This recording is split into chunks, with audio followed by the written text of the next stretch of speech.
Welcome to Hiraeth, the home of modern Welsh politics. The NHS has cared for us all, but how well is it cared for? The health and care system has experienced incredible pressure in the past year or so as it has fought the COVID-19 pandemic, but it would be too easy to ignore the 20 previous years in which health has been devolved. David Cameron once called Offa's Dyke the line between life and death, but was that ever a fair assessment?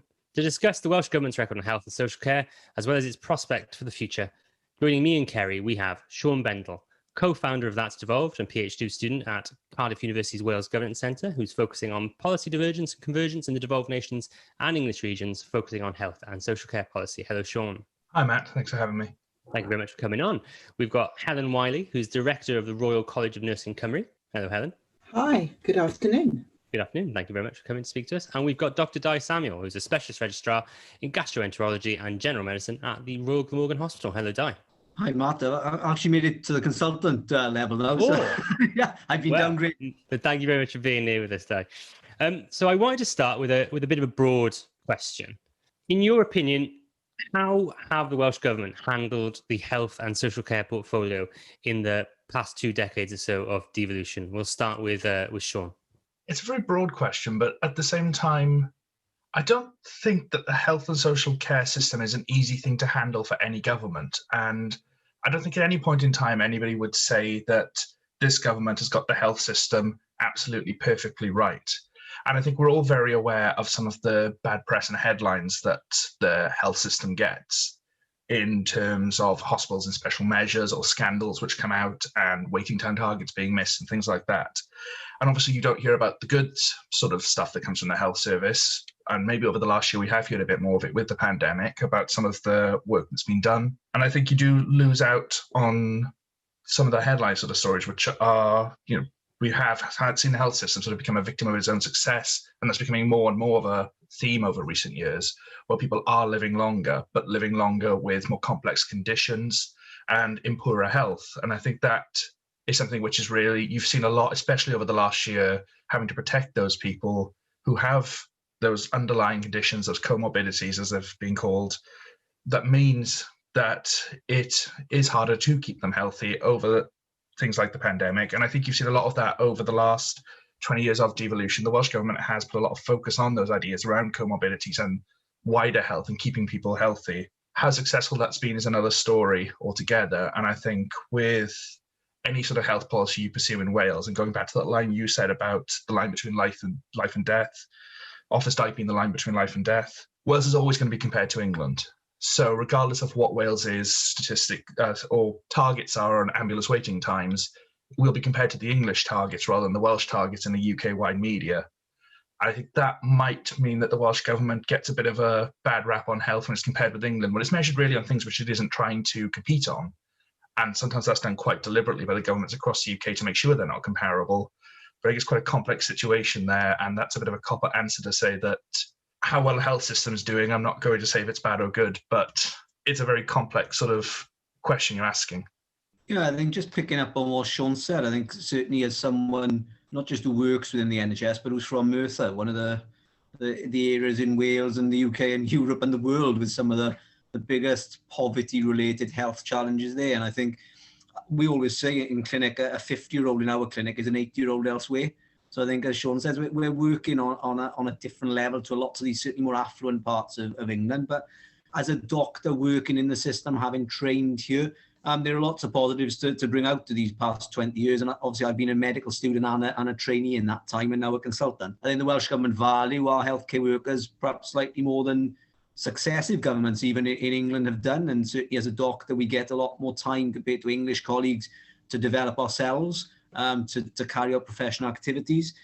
I think being smaller is often better as well. And certainly as a specialist in a hospital, my relationships with my GP colleagues is far more positive than it is in England, where it's very adversarial at times. A good example is being referred to another specialty within hospital. In England, you have to write to the GP to ask them to do it. In Wales, we just speak to our friends. So I think there's a lot of benefit there. And as Sean's touched, in England, it's very target-focused, target-centric, target-driven, but actually is meeting 95% of 4-hour A&E attendances, for instance, a good target to have. We should be focusing far more on quality. And I think that's something that successive Labour governments have tried to instill. It's not perfect, and I think the biggest thing is you can always chuck money after money, and that's probably not what we're going to be able to do in the future. But I think there's been a lot of positives. There's always things we could improve on, but I think the Welsh Government are always willing to listen to us as doctors, and perhaps Helen will comment on listening to other healthcare workers as well. Yeah, and it is a really interesting debate, isn't it? And a very broad question. And I think I echo what Sean was saying, is that actually, if you just put the lens of how has a government done with the health and care system, you absolutely miss the point, because the health and social care of our community is reflective of our economic position, our abilities to live in nice houses with clean air and open spaces and get physical exercise and all those different things. And just sort of hearing Di there made me think of the inverse care law, which was a kind of a standard thing you studied as a nurse. And I'm not saying how long I've been qualified, but I know if I pick up the inverse care law today and read it, and to a degree, the reports, the Black Report, that was 1984.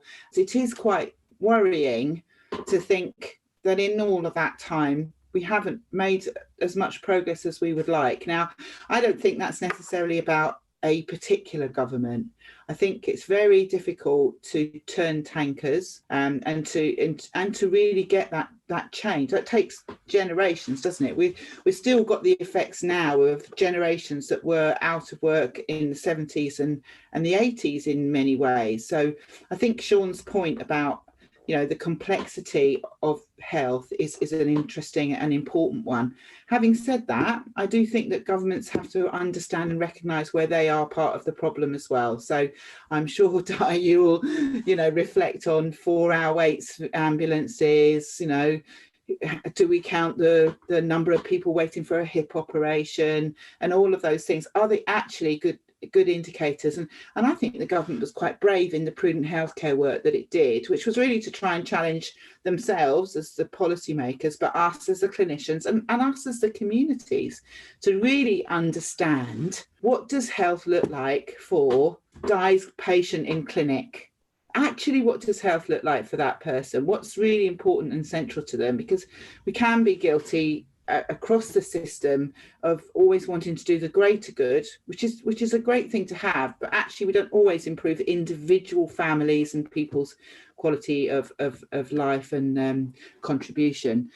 I do think that the Welsh Government have been in, the Labour Party have been in power for a while. I think they've got some really great policies that certainly the RCN has commented on. Look at the workforce strategy that came out just before the end of last year.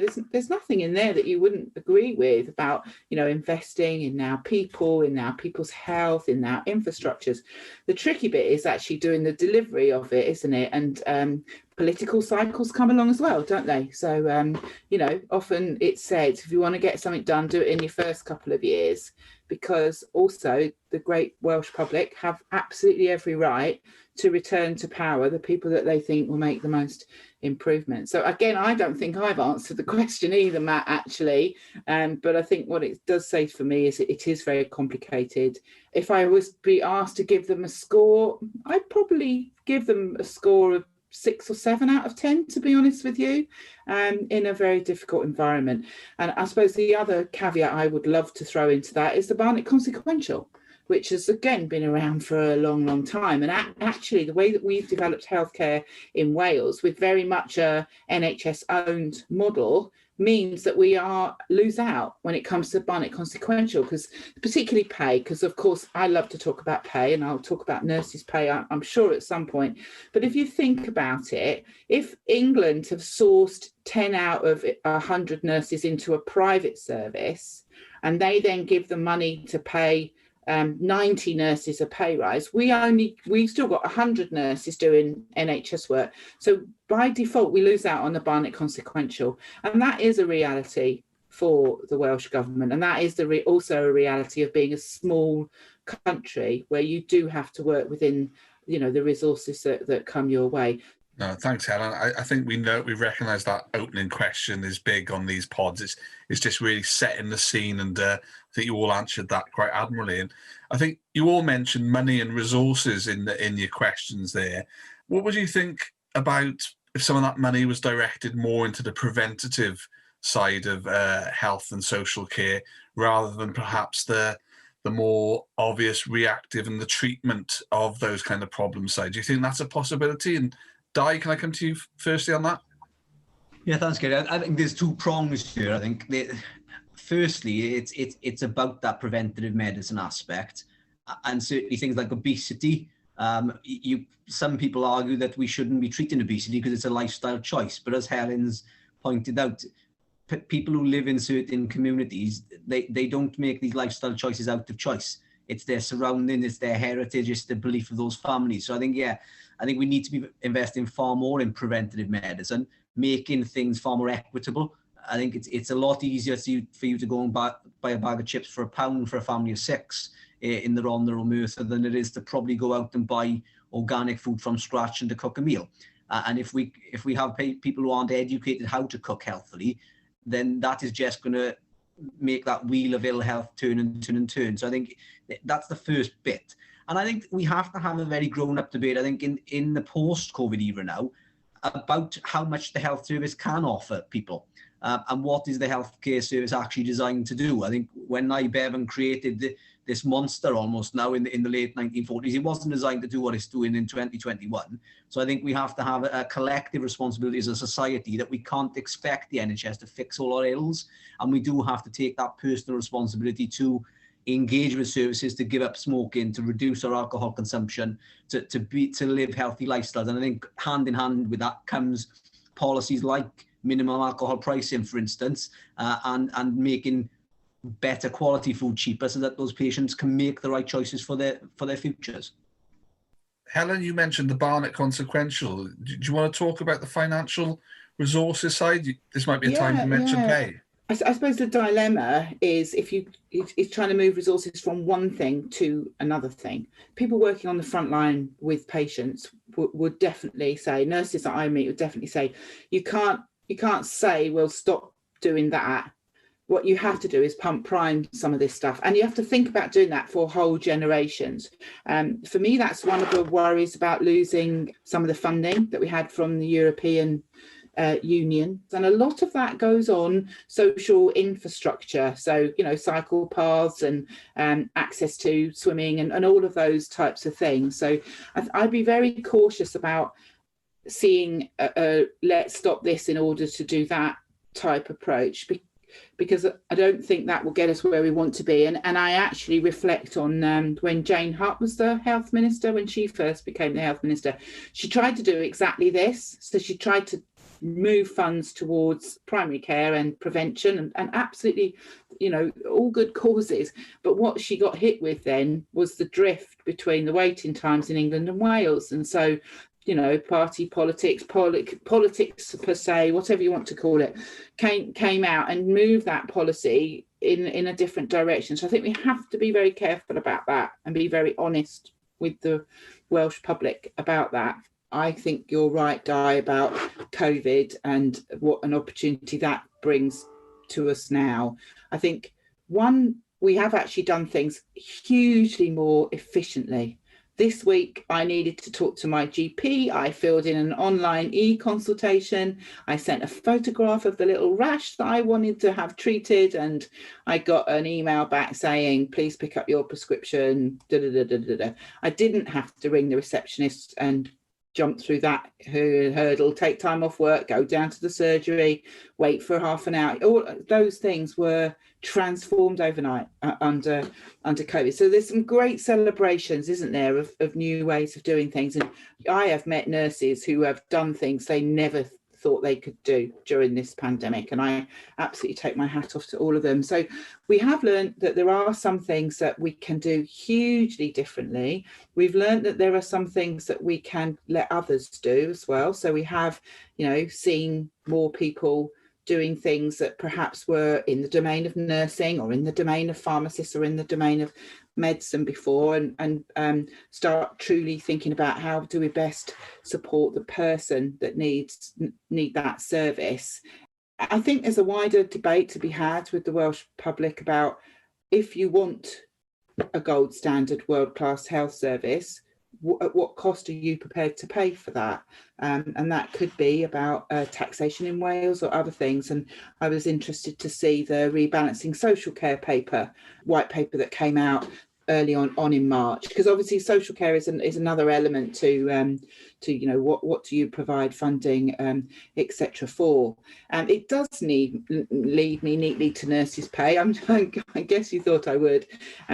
For me, investing in professionals like nurses, as well as our social care staff and others, is actually a way of investing a policy around our economy. And ultimately, if we boost our economy, we move people out of poverty. So the wider finance question has to be as well about what are we prepared to pay as the great Welsh public if we want to see our services as gold standards for all of our families. Yeah, there's a few different points I wanted to pick up, and largely echoing both Di and Helen. There's a figure from an academic much cleverer than me who says that for every pound you spend on upstreaming services, every pound you spend on that preventative work of keeping people well, you can save £14 somewhere down the line by keeping people out of engagement with hospitals to the best of your ability. And I think it goes to that point that you keep people as well for as long as possible. And when people do become ill, you have to do what you can to keep them out of that hospital setting, out of that acute sector, and in the community setting, which is, just put it bluntly, cheaper for the whole health system. You save by several factors. By somebody in a care setting, it's several factors cheaper than somebody in an NHS hospital bed, on top of all the problems that creates for the demand on the service and that awful term of bed blocking, which isn't a very nice term, but it is that reality. And I think it does go back to that sort of point that one of the biggest determinants of how healthy you will be is how well off you are. And I think it does sort of come into that as well, about making sure that those services are in place that promote people's health. And I think that's something you have, again, coming back to what Helen said about accepting the long-term cost of this, that you can't just cut a service that's in place now and expect it to be switched on tomorrow morning that will have a perfect preventative health system. It's expensive to start with. If Wales or the Welsh Government was to put in a programme tomorrow that talked about healthy eating for children in schools, you may not see the financial savings of that for decades, but you've still then got to provide the services that you do at the moment for improving people's lifestyles.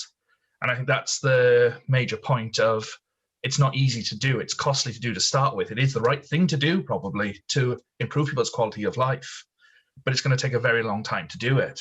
The same sort of applies to the social care sector as well, where you do need to make sure that staff are well paid enough, well trained and motivated enough to help play their role properly in providing the services you need to keep people well and out of a hospital setting and saving money in the system overall. Obviously, social care workers have done an awful lot over the course of the pandemic, and I know we'll probably come back onto this later about pay and recognition and stuff like that, but it is a very poorly paid profession. I think less than half of them earn the real living wage if you work in social care. So you have the situation of people who are really the cornerstone of this system, of providing that preventative service, keeping people out of the hospital setting, who aren't paid a wage that recognises the role that they do play within that system. And that's obviously going to create a knock-on effect when you do lose skilled staff who might be quite good at their jobs to a new Tesco's opening down the road or something like that, just because the hours are more sociable and the pay is better. I think in a wider scope as well, if you look at more long-term the way that the UK itself and the different nations have attempted to prioritise their spending.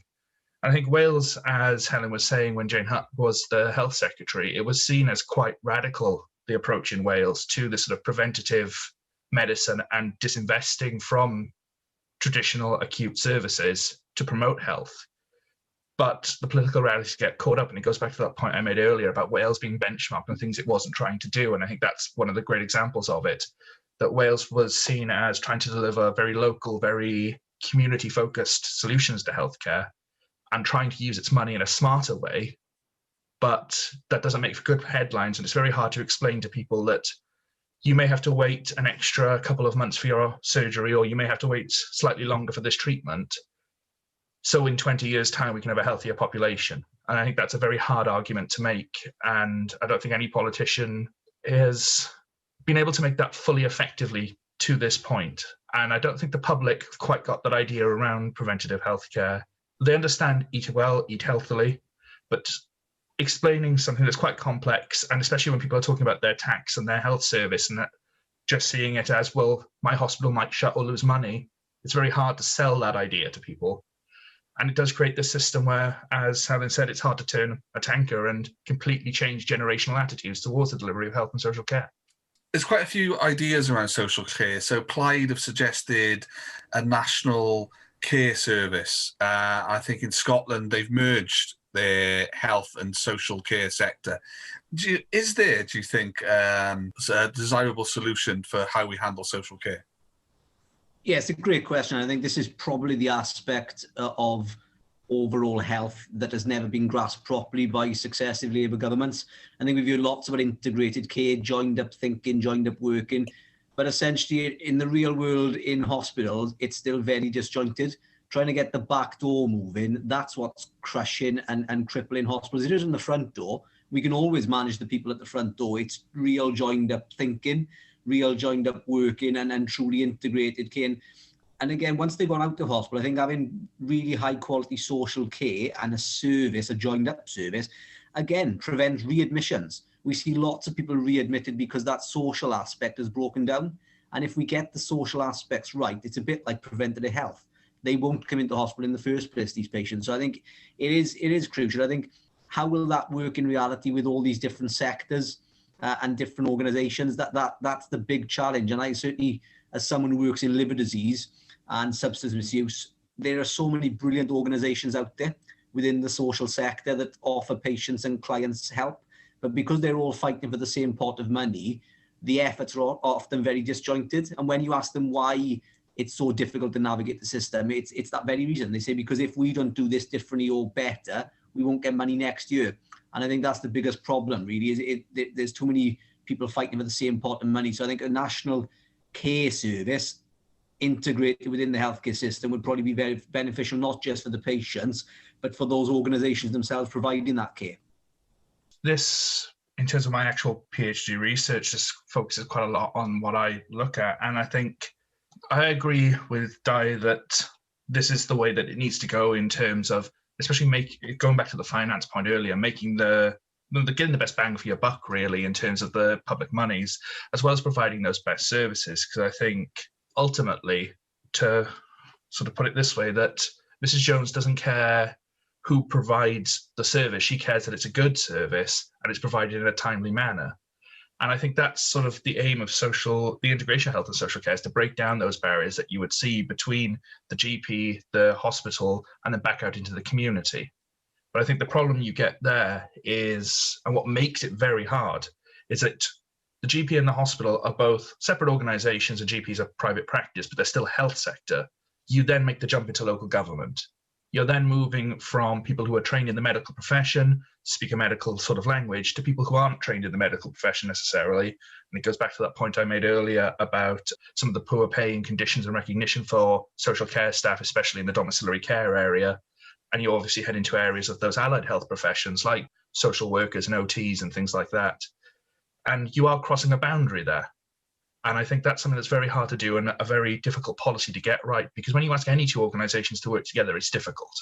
And if the place they're coming from and their understanding of a problem is different to start with, they may agree on the solution and the journey that you're going on is to make a better service for the service user or the patient. But if somebody understands that as a medical problem and somebody sees a social factor to it, and these are very sweeping blanket statements, obviously, both professions understand a degree of what each other's doing.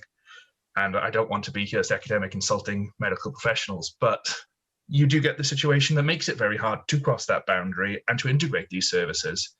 And even if you just think about it in those sort of simple terms, if you work for the NHS and you're a doctor or a nurse, there's rightly a lot of kudos for that. And there's a very high regard held for these people who do these very difficult jobs and some amazing things in medicine. But then you don't necessarily get that same recognition for the social care worker. And that's another element of it, is how the public sees these two different roles. Because someone once put it very bluntly to me that doctors, the multi-million-pound hospitals, well-paid, well-trained, many years, and nurses the same. whereas the social care workers are employed by the same people who employ bin men, and not to insult bin men, but it does affect the public perception of those different roles.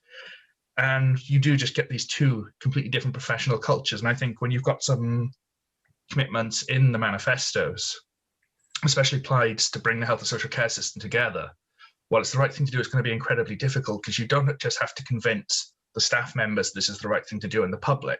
You've also got to convince local government to give up, or health to give up, some of its control over its domain that it's held since the 1940s, since the National Assistance Act and the National Health Act created the system.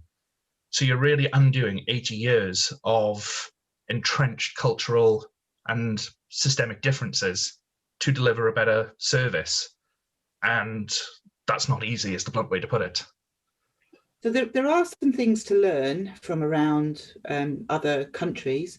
Certainly England's experience of commissioning groups is quite interesting to see, where they try to do something more joined up. And if you go to England, you'll find a lot of health visitors employed in local authorities. Not all of that has been hugely successful.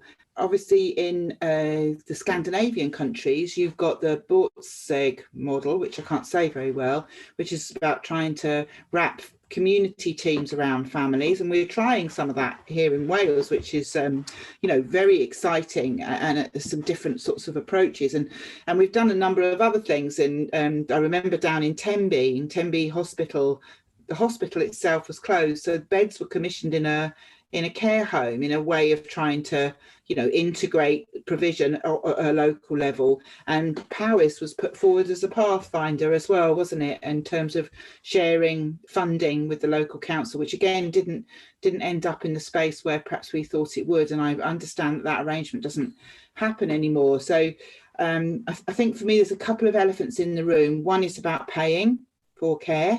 So if you're in health, you don't pay.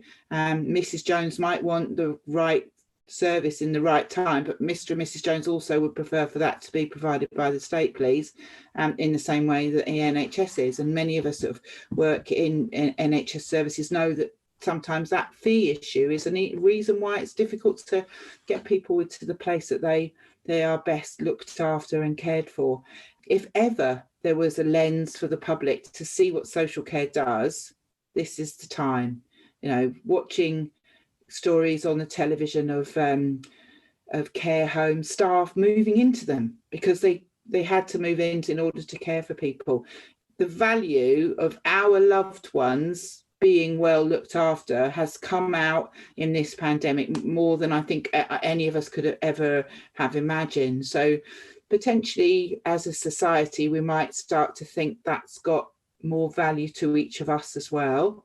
People dying in care homes tends to be not in the public view, but in this pandemic, we have literally seen families who've had to stand outside windows when their loved ones have passed away. So, what price is there to put on the compassion and human nature of those staff that made that as painless and as memorable for families? There isn't a price that you can put on that, but we've never really valued that as a society. That's the truth of where we've been. So, I certainly do favour integration. I think in terms of one big organisation, I would just say a little buyer beware. We need to be careful about what does that actually look like. So is one big organisation the right way to do that, or is it more about integrated provision? And for me, that first aspect about sorting out who pays will take us a massive step forward on the integration agenda. It will also help us think about the aspect about staff. So that's another reason why we don't have that integration, is that it will cost a lot of money. There's no doubt if you work in the NHS as a healthcare support worker, you get paid more than if you work in a care home as a care assistant. So for me, two big elephants in the room are, one, the cost for the family, and two, the cost to even up the terms and conditions. Excited to see work started on that. It probably is a bit of a journey. We have seen work start on that, and I've been involved in a group that are trying to look at fair pay in the social care sector, but the sooner we do it, the better, because that's when we'll really make some huge strides towards an integration agenda, whether that's one big organisation or local hubs or whatever that might look like. Well, there is this sort of thing with the health and social care system that there has been an awful lot of work over the years to try and integrate these services. And at the moment, and I think if you're looking at the two sort of models which are debated, and one represented by that integrated health and social care single system approach, you do have the other, which is the sort of regional partnership board approach, which you have in Wales at the moment, which Scotland and England have their variations of as well, where you do have one that's free at the point of use and another one which is charged for. And Scotland's tried to eliminate some of that problem by having free personal care for the elderly.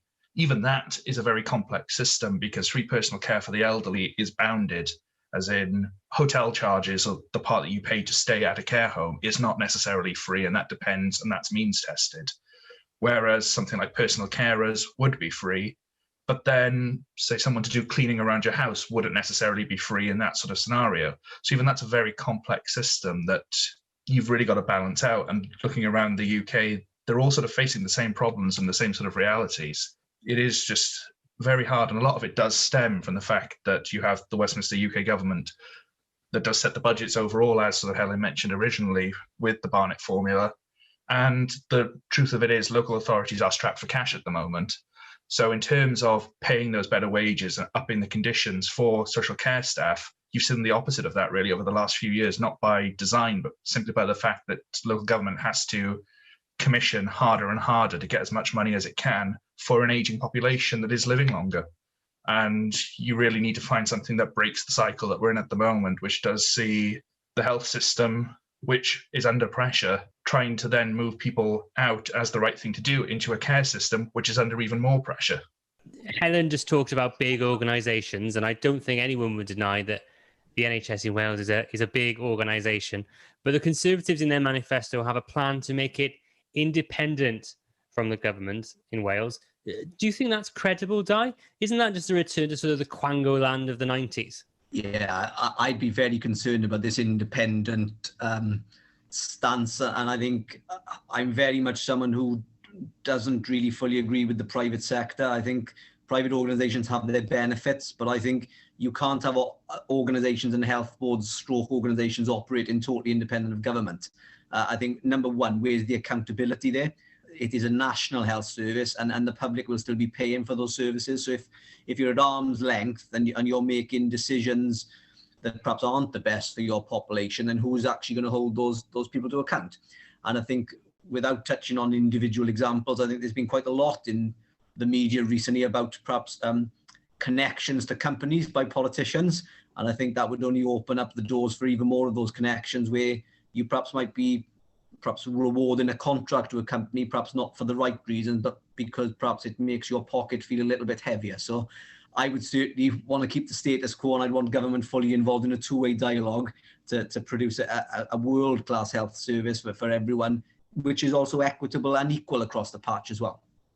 I think the central thing for me is that accountability and scrutiny. You know, when I go to the polls, I'm electing someone to represent me in the assembly. That's part of the parliament. That's not just about the government. So I expect that person, whether they're in the government or not, to be able to scrutinise how money is spent and services provided in Wales, not just on health, but education and all the other things that happen. So if you put an arm's length between the government and the NHS, then I can't see how that scrutiny would work effectively. So on that basis, and I haven't read the detail of the Conservative manifesto, but on that basis, I tend to favour ensuring that Welsh ministers are fulfilling the obligations that are in the current legislation that we have, and I would reference the Nurse Staffing Levels Act, of course, and that is done through a scrutiny process in our Senedd. I'm not entirely sure what the Conservatives envision that sort of new arm's length body taking, but I think it's very comparable with the system you've had in England since the Lansley reforms in 2012, where I think there's an article in the King's Fund which described it as the world's biggest quango, NHS England. And the idea, I assume, being to carry on and detach it from government and have that independent sort of arm's length organisation. But Wales has really gone quite the opposite way from that over the years, where it started out at devolution with that broken up market system with the internal purchase provider split. And that was got rid of in 2008, 2009, whereas England went further down that route. But even England now is starting to pull back from that broken up system of NHS delivery, where you've seen the ICSs being talked about and coming in recently, where they have, as I said, everywhere has a very similar sort of structure for integrating health and social care, and that's part of it. It's bringing the clinical commissioning groups and the trusts and all those organisations under at least one committee to discuss how best to deliver and commission services. And I would sort of wonder how necessarily that would work or benefit Wales, really, especially in Wales, where it is a very small country. We have 7 health boards, and maybe my impression I've got from lots of people, especially on the sort of service planning and delivery side, is one advantage of Wales' small size is that direct access to government. There's not some organisation which acts as a block in between, that they can, if they need to, sit and have that conversation with the health minister or one of their deputies or one of their senior civil servants within the Welsh Health Department.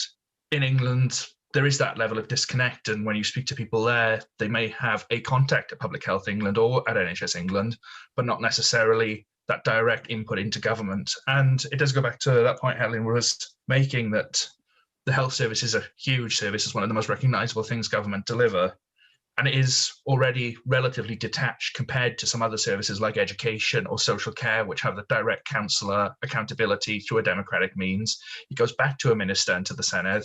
You're just adding another step of accountability in there. And even when England did do this and bring in a system that was at arm's length from the minister, you still had stories of Jeremy Hunt, who was the health minister who took over when this was done in England, who would have a Monday morning meeting with all the heads of services. So while it wasn't formal, he would still have this input into the system. So it's an interesting one, and I think the Conservatives need to put a bit more meat on the bones to explain what they mean by it before we can properly judge it. But instinctively, not sure how that would work.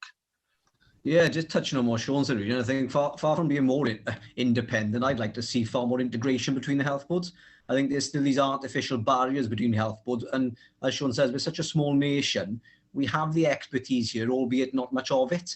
When it comes to the more specialist services, I do a lot of endoscopies, for instance, and you need certain advanced endoscopies that you can't provide in every health board. But it's so bureaucratic at the moment, and there are so many barriers to develop services with our colleagues. We get on very well as colleagues in general in Wales, and I think having far more of that rather than allowing these organisations to go off on their own little tangents, I think would be a very dangerous thing for the NHS in the years to come, personally.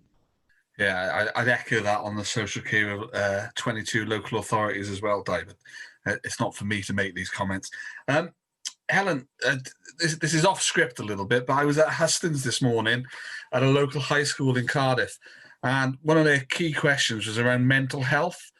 I think that's a massive issue going forward, and I just wonder what the panel, the guests, thinking on how we should approach that in the next administration and further ahead. Well, it won't surprise you to hear me say we need more investment in mental health services and actually in mental health nurses. And over the last few years, we have seen an increase in the total number of nurses being commissioned into education programmes, but actually that's been more adult nursing at the detriment of mental health nursing. So for nursing, we are likely to have a lack of mental health nurses into the future because we just haven't been training enough, and that's a shame. And we don't have enough nurses now. We've got significant vacancies in the NHS, let alone outside of that. So I think we do need to think about how we prepare and invest in services. Some of that should also be about the self-serve model and what people can do for themselves. And, mental health isn't always about receiving services, is it? So more social prescribing, the development of social prescribing, and that in a world where we could go swimming and have social interactions with one another was a lot easier than it is now. I think what the school children are highlighting is the compounding effect of COVID, of being in a lockdown environment where you can't have normal social interactions. I think young people are right to be worried about the COVID effect on mental health going forward, but I think as communities we need to think carefully and creatively about how we can deal with that. Some of that is services, personnel, professionals planning, but some of it is also about what we could do in our societies and communities. Di, I loved your quote about dealing with things at the front door rather. It's the problems at the back door. But I've been told anecdotally that a lot of your front door kind of issues are mental health related. Have you got any thoughts on the mental health side of things? Oh, hugely.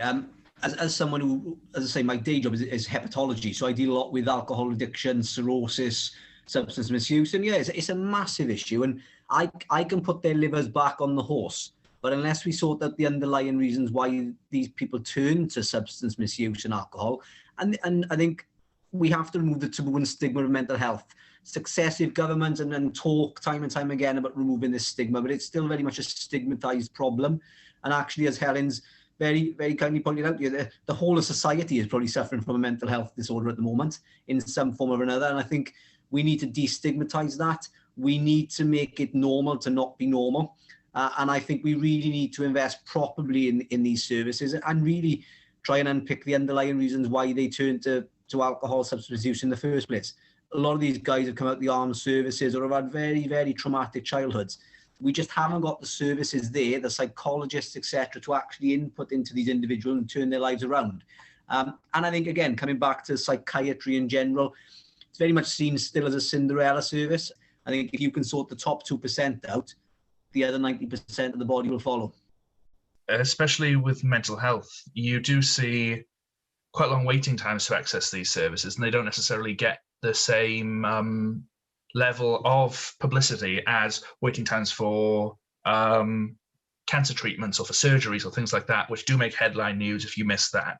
But when a counselling service, maybe with a local GP surgery, might hit 18 months or 2 years to be able to refer onto those mental health services, they do get missed, basically. And I think there is that of, it's not considered in the same way, as Di said, as your traditional hospital-based acute services. And I think building on those sort of mental health service, you get the same a lot with disability service, especially when it comes to things like neurodiversity, which do suffer from a lot of the same sort of problems. There's a lot of the overlap in the sort of staff required to deal with these, being psychologists and things like that, or psychiatrists even, that you do have these other areas which are really important to maintaining people's well-being and keeping them out of those big, expensive hospitals that do get overlooked and don't get the attention that they should. And I think it does come back to that thing about the NHS being a bit of a firefighting service. And by the time you get through the doors of a hospital, it's already something's gone wrong in your life. You don't get there as somebody, suddenly it can happen, but a lot of people do end up in hospital with quite complex health conditions, which have had to have developed over a very long time. And as Di said, that if you can deal with mental health issues, you can deal with a lot of the other comorbidities, so to speak, around diet and exercise and substance misuse and things like that. And it doesn't just keep people well and make them better off. You do save money in the health service, and you save money in plenty of other services. If somebody has mental health issues which leads to homelessness, that's one of the biggest determinants of health. If you are homeless, you are going to be a very unhealthy person, and you're going to put a lot of strain and demand on plenty of other services like police and local council shelter services and things like that. So it becomes a very complex problem. And again, it's one of those things that if you can nip it in the bud at the earliest possible opportunity to keep the person well and healthy, not only does it have the benefit for that person, but it has a wider societal benefit of not overstretching services and allowing money to do other things. One of the things it just shows is the scale of this particular sector, and we're trying to do it justice in an hour. It's virtually impossible, particularly with one of our final questions. We're hopefully emerging from the pandemic at the moment. Like, how, Helen, do you think that the healthcare sector can recover from the pandemic? Are there things that you see that are going to have changed completely? We're not going to go back and or be a new part of the health profession, like digital consultations? Yeah, I think firstly we should remember that we're almost certainly going to have a third wave. So whilst we're coming out into a lockdown now, we don't know what the third wave will look like, but I'll park that to one side. So I spoke earlier about, e-consultation through primary care, etc. I genuinely think we won't lose some of that great stuff that we've done. And that's to be celebrated. Sometimes it takes a pandemic to get us into a space to do things that we've always wanted to do, but we couldn't quite get there. And I think that's across the piece, you know, definitely across the piece. So I think, you know, things like the tradition of being in the hospital to see the consultant in the outpatients department, well, we've done all of that on Zoom. It's been better for patients, I would say, probably better for the staff as well, more efficient, people are there. So of course, why would you not want to keep those good things moving forward? But we also have a significant backlog now of people waiting for normal NHS activity, children waiting for hearing tests, people waiting for bone density scans or MRIs or, you know, other things. Now, in the second wave, my understanding talking with my members was that some core activities that we stopped first time around, we did manage to keep those going, but we do still have some significant issues with getting services back up and running.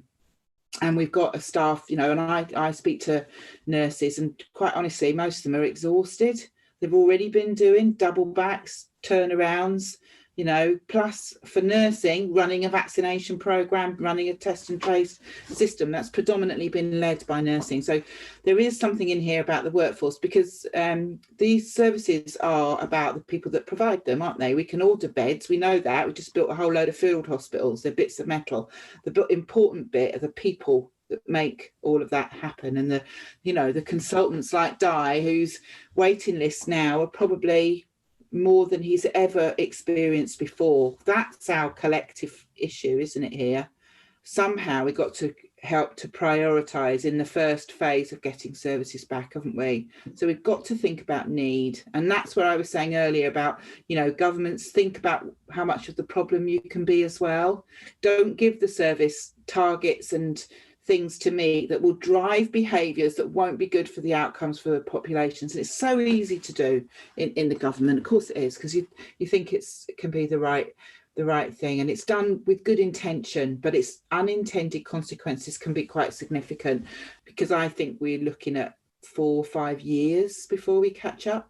And as much as I'd love it, you can't knit nurses or wave magic wands and get doctors and pharmacists, etc., ready and in. So even with all the creativity in the world, we've still got a huge challenge on our hands. Di, you've been a fantastic advocate for your profession and your community, talking about the pandemic. What's your take on where we're going to go? Yeah, it's been a tough 12 months. Just reflecting on what Helen said then, I think some of the things have been great, these virtual clinics, but you can only do so much of that. And certainly in my specialty with endoscopies, we are facing horrendous waits. We were before COVID because of the demand, cancer work, etc., and non-cancer work, and we're now facing the possibility of not doing any routine work for 1 or 2 years. I think, as Helen says, up front, we have to have a very honest government, whoever's elected next month, and saying this will not change in 5 years. And I think my biggest fear really is quick fixes. There's already talks within health boards right across Wales about having private companies insourced in to help with endoscopy waits and Saturday and Sunday lists being done by these. That's great. That might get rid of the waiting list for now, but they'll come back. So invest up front now for a sustainable service going forward, so we will manage it in the long term. Helen's also touched on the point about our workforce. There's been lots of wild promises about 1,000 doctors here and 18,000 nurses there. Yeah, where are we going to get them from? Because 50% of consultant posts across the UK are vacant at the moment. So there aren't the consultants there. If you train 1,000 extra medical students today, they will take 5 years to qualify. So there's your first term before they become doctors. You've then got to train them for 10 years to get to the situation where I am now as a consultant. So that's 3 terms worth of government. So I think making the public understand what these promises actually mean in reality is really important here. And again, being honest and having to be honest with the public, our GP colleagues, to say this is what we can and can't do. And yes, we know you've got, I don't know, irritable bowel syndrome or really bad reflux, but unfortunately, all our resources are going to have to go on those with cancer for the next probably 6 to 12 months. And after that, those with other life-threatening conditions. And then hopefully we'll be in a position to treat you in 2 or 3 years' time. And that is a very uncomfortable discussion to have, and one that I've already had to have. And as a clinical lead in the hospital, it is not something that I'm enjoying doing at all. but it's something that we've got to do, and we've got to front up to it now and really start the hard work. And in some ways, the pandemic was the easy bit because we knew the type of things that would happen. We'd know we'd have these waves of people coming in. This is totally uncharted territory, and I don't think any politician or healthcare worker really knows what the next few years lie in terms of what's ahead for us and our patients. We're in a situation, and obviously acknowledging what my co-panelists have said, knowing that they're the sort of medical professionals here, that there's sort of an attitude you can take of don't let a crisis go to waste, that you have had this situation where the health service and the social care system and everything has been laid out bare bones, and you can see exactly where the points where it struggled to react in a crisis were. So you've got this opportunity now to really start rebuilding elements of it from the ground up. And I think that's what you need, some vision in the next government, whoever it may be, to take this chance to really make some of the changes that we've all sort of discussed about improving the way we pay and for staff members, about the sort of services that are delivered, about the ways in which they're delivered, and not leaving some of the things like we sort of said about telemedicine and things like that go to waste, those innovations which have happened through the pandemic, but taking the chance now to say that you have a bit of a clear slate to make those changes and making sure that they are done in a sustainable way. And as Di said, there's sort of no point in saying that you're going to spend all the money on clearing the services if there's not the support and the social care aspects afterwards to make sure people stay out of hospital and you don't end up a lot of surgeries now to have people just coming back into the hospital with other complications due to it, because the system is still going to be under so much strain for such a large amount of time. If you could, in one line, say the one policy change you would like to see after the election, what would it be? I'll start with Sean. Not so much a policy, but like the sort of what we talked about, changing the way we think about health and social care delivery to not be about sickness, but be about wellness, and really commit to a focus on that, about keeping people well and out of a hospital setting, and just improving qualities of life that way, and make that the commitment and focus of healthcare going forward. Di? Yeah, I'll cheat and perhaps have to. Helen's been pay a lot, and I think pay, certainly for our lower paid healthcare workers, is paramount here. They saved us in this crisis, not us doctors paid a lot of money, the healthcare workers, some of them on the breadline. So I think that's the first one. And the other one, we've touched on it, rather than these quick fix or very headline hitting targets, 4 hours in A&E, for instance, let's have some real health quality outcome measures. Let's talk about patient-related experiences and patient-related outcomes. That's what tells you whether your service is good, not whether you're seen in 3 hours 59 rather than 4 hours and 1 minute in A&E. Helen? I would definitely echo the invest in your workforce, because they'll stay with you for the long haul, and they've got the solutions as well. So investing in the workforce, both health and social care. For me, carers and social care, which is predominantly women's work as well, is important and should be reconsidered in terms of where do we set our principles and policies moving forward. Investing in the workforce, I also include in that investing in students. I think that will stand us in good stead. And then I guess the third policy area for me is about partnerships. I take that as the broader integration work, as well as how we work with people, the people that use the services. We've got some great partnerships there, but we could do those better as well. And we could do better in our partnerships around and across the piece. And I lay that in health and local authority, as well as regional partnership working too. So I think that's another key policy area that I'd like to see the next government really embrace to make work. Last but not least, the question I think we all are thinking about in this next week or so: what do you think the result of the election will be? Not what you want, but what you think will happen. Honestly, I don't know. I think, I do read the opinion polls, and they tend to be pretty good in the UK, don't they? So you're probably better asking an opinion poll person rather than me. It's not my business, is nursing more than what would the outcome of the election be. I think for me, whatever it is, I will be seeking early contact with that government to ensure that the voice of nursing and the people that nurses look after is well listened to. And I will be seeking to make that work in the best way that it will be. I believe the opinion polls are saying it's likely that we will see a very mixed result, and that we won't see any party having a majority. So if that's the case, then we'll watch until the smoke rises on whoever's been able to build that partnership that I was just talking about to form enough votes to form a government. Di?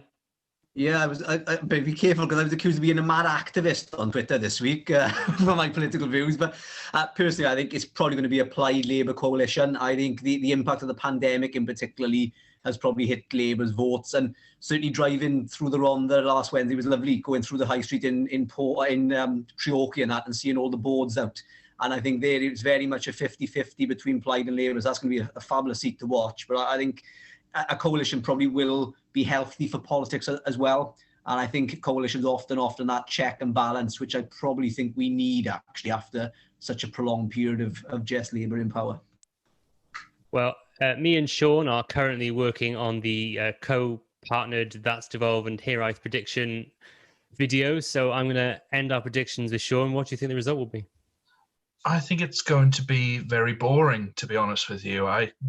As the political nerd in me, would love to see some complex negotiations going on after the election, but I think you're going to be in a situation where it's going to be what the story of devolution so far in Wales, where Welsh Labour tend to fall just short of a majority and then need to reach an agreement with either Plaid or the Lib Dems to prop them up.